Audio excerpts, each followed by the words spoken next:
കർത്താവ് എൻ്റെ ജീവിതത്തിന് കോട്ടയാണ്. ഞാൻ ആരെ പേടിക്കണം? സങ്കീർത്തനങ്ങൾ 27-ാം അധ്യായം 1-ാം തിരുവചനം.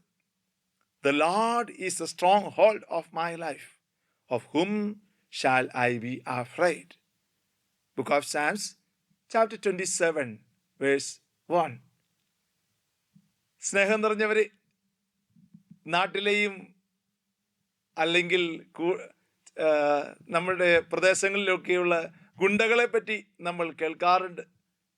വളരെ ധൈര്യത്തോടു കൂടി ചില ഓപ്പറേഷൻസൊക്കെ നടത്തുന്ന ആളുകളെ പറ്റി പത്രമാധ്യമങ്ങളിൽ വായിക്കുമ്പോൾ നമുക്കൊരു കാര്യം തിരിച്ചറിയാൻ സാധിക്കും. അവർ ശക്തമായിട്ട് വിധ്വംസ പ്രവർത്തനങ്ങളിൽ ഏർപ്പെടുമ്പോൾ ആരൊക്കെ അവരെ സഹായിക്കാനുള്ളത് കൊണ്ടും അവർക്ക് സംരക്ഷണം കവചം ഒരുക്കുന്നതുകൊണ്ടാണ് അവർ ധൈര്യപൂർവ്വം നിൽക്കുന്നതെന്ന് നമുക്ക് മനസ്സിലാക്കാനായിട്ട് സാധിക്കും. ഒന്നെങ്കിൽ രാഷ്ട്രീയ പാർട്ടികളോ മറ്റോ. ഇവിടെ നമ്മൾ കാണുന്ന ഒരു കാര്യം, നമ്മുടെ ജീവിതത്തിൽ കർത്താവ് നമുക്കൊരു കോട്ട കെട്ടാനായിട്ട് ആഗ്രഹിക്കുന്നുണ്ട്. അതുകൊണ്ട് ആ കോട്ടയുടെ സംരക്ഷണം ഏറ്റെടുത്തുകൊണ്ടാകട്ടെ ജീവിതത്തിലെ ഭയവിഹുലമായിട്ടുള്ള പ്രശ്നബാധിതമായിട്ടുള്ള പ്രതിസന്ധികളുള്ള ജീവിതത്തിലേക്ക് മുന്നേറാനായിട്ട് സാധിക്കട്ടെ.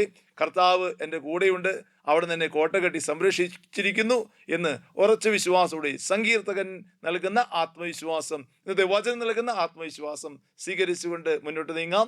കർത്താവ് ഇന്നത്തെ സുദിനത്തിൻ്റെ എല്ലാ പ്രവർത്തനങ്ങളിലും നമ്മുടെ ഒപ്പം നിന്നുകൊണ്ട് നമ്മെ ആശീർവദിച്ച് അനുഗ്രഹിക്കട്ടെ. ആമേൻ. ഈശോ സാന്നിധ്യത്തിലേക്ക് ചേർന്ന് നിൽക്കാം. നമുക്കായിട്ട് ഒരു കോട്ട കെട്ടി, തിരുരക്തത്തിൻ്റെ കോട്ട കെട്ടി സംരക്ഷിച്ച് നൽകുന്ന, വിശുദ്ധ കുരിശിൻ്റെ കോട്ട കെട്ടി സംരക്ഷിച്ച് നൽകുന്ന, കർത്താവിൻ്റെ അനുഗ്രഹങ്ങളുടെ സ്വർഗത്തിൻ്റെ കോട്ട കെട്ടി സംരക്ഷിക്കുന്ന ദൈവത്തിന് നന്ദി പറഞ്ഞുകൊണ്ട് നമുക്ക് ഇന്നത്തെ അനുഗ്രഹാശീർവാദം സ്വീകരിക്കാം.